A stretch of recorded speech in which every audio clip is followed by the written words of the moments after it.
자, 그렇게 해서 저는 이 책을 들고 다니면서 가장 먼저 이 한민족과 증산도를 세상 사람들에게 공개를 할 때 처음 펼치는 페이지가 있습니다.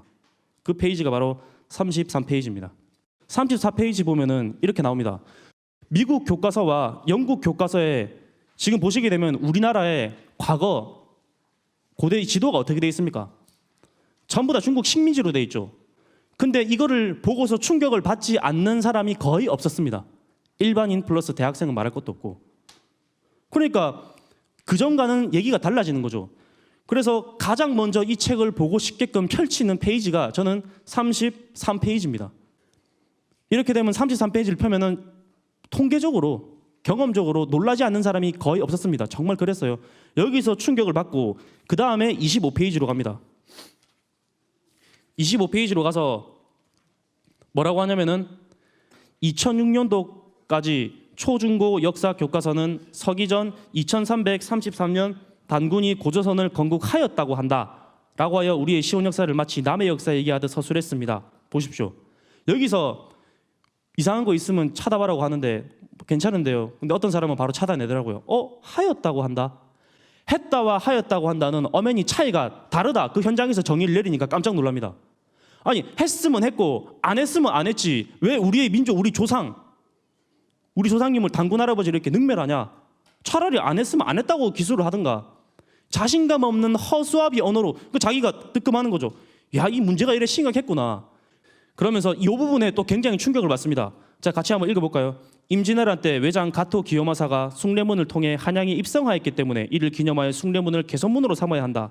그래서 숭례문을 훼손하지 않고 단순히 방위만을 뜻하는 남대문으로 격화시켜 조선 고적 1호로 지정했습니다. 제가 이거를 읽는 게 직접 이 책을 가지고 형광펜을 그어놓고 손으로 같이 이렇게 읽어줍니다. 그럼 자기가 제 손 따라서 읽어 나가는 거죠.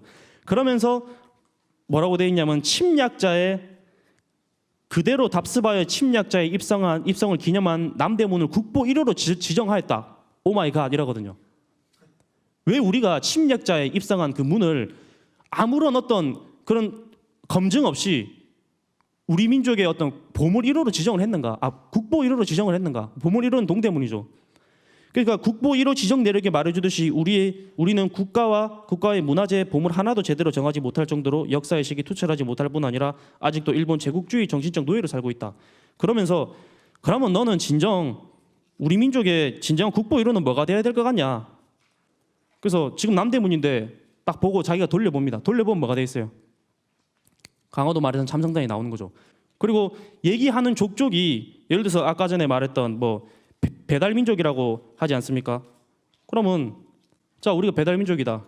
뒤로 돌아보면 실제 우리 배달 역사가 나오죠.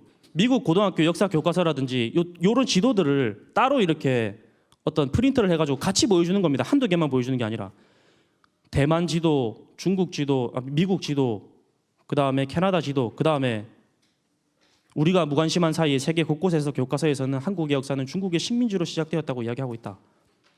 맵 오브 더 한 다이너스티 이것도 보십시오. 그리고 가장 충격적인 거 옥스포드에서 나온 거 에이션트 월드에 보면 우리나라가 어떻게 되어 있습니까? 여기다 그냥 방점을 찍어주는 거죠. 우리나라가 물론 부마국이라 해가지고 고려 때 잠깐 어떤 간섭을 하는 건 있지만 우리나라가 통째로 먹힌 적이 없잖아요. 우리를 당당하게 이렇게 해놓습니까? 이런 거 보여주면은 역사에 관심이 없었다라고 말했던 그 자기 자신이 굉장히 머리 뒤에서 땀이 납니다. 이렇게 내가 참 한국인으로서 할 말을 해서는 안 될 말을 했구나. 오늘은 주제는 한민족과 증산도지만은 이 한민족과 증산도 책만 가지고는 조금 약합니다. 뭐가 배가가 돼야 되냐면은 한단국이 북콘서트와 합쳐가지고 이걸 같이 운영을 해야 됩니다. 그래서 실질적으로 이 일부 내용이 실제 이 책을 반드시 봐야 되게끔 하는 그 역사 왜곡 파트거든요. 근데 최근 들어서 강화도 마리산, 강화도 한단고기 북콘서트 여러분 보셨습니까?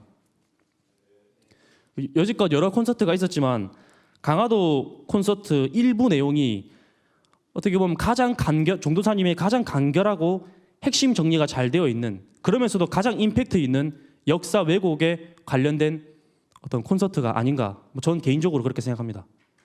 그래서 실제 이런 역사 왜곡 부분에 있어서 내가 말을 전개하는 이게 말심이 딸린다든지 논리가 부족하면은 친분을 쌓아서 동아리방에 와서 우리 스승님 아니면 우리 종도사님의 콘서트를 일부러 같이 보는 겁니다. 강원도 콘서트 보면은 그거 보고 충격 안 받고 정말 이렇게 마음의 불씨가 지펴지지 않는 사람은 이거는 역사에 관심이 있고 없고의 문제가 아니거든요. 기본 양심의 문제가 다 드러나는 겁니다.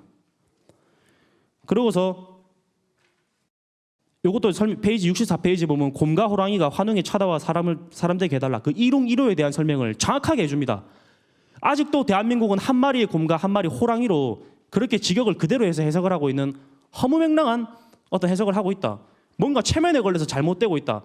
너 생각해봐라. 곰과 호랑이가 같은 동굴에 산다는 게 여러분 믿겨집니까?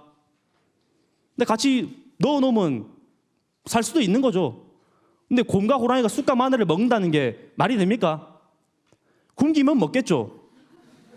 그럼 곰과 호랑이가 쑥과 마늘을 1000다발, 100다발, 10,000다발 먹고 수행을 1000일, 100일, 10,000일을 했는데 곰이 사람이 됩니까? 호랑이가 사람이 됩니까? 안 된다 이거죠. 그 전까지는 논리가 어느 정도 끼워 맞추면 맞을 수 있다고 하지만 정말 곰과 호랑이가 사람이 된다라고 하는 것을 생각을 해볼 때 이거는 유전학적으로 안 되는 겁니다. 그러니까 맨날 아들만 나온 사람이 딸 가지고 싶으면 곰 한 마리 가지고 키우면 딸 되겠네. 그러면서 이용범 박사를 꼭 소개합니다. 그러면서 이게 오바마 대통령하고 두 분이서만 찍고 있는 사진은 조금 힘이 약하죠. 옆에 이제 우리 힐러리 이용범 박사님에 대해서 설명을 하고 7페이지 같이 읽습니다. 한국에 관한 대부분의 저술은 일제시대 식민지 정보에 고용된 학자들이 한 연구의 부산물이다. 저는 이걸 빨간 걸 끄어서 그대로 보여줍니다. 오바마 대통령도 이 책을 통해 동북아 고대사의 진실에 눈뜨고 한민족사의 참모습을 알게 되었다고 합니다. 동북 그 8개 그 중심 대학 있잖아요. 우리나라의 뭐 스카이하고는 좀 비교가 안 되는 그런 데서 면밀하게 지금 검토를 하고 있는 내용인데 가장 중요한 거 바로 이 식민지 유산, 한국사의 진실을 찾기 위해서는 먼저 이 식민지 유산을 극복해야 한다. 이 이용범 박사님의 이 간략한 단순하면서도 이 간략한 이 멘트를 쓰면은 사람들이 깜짝 놀랍니다.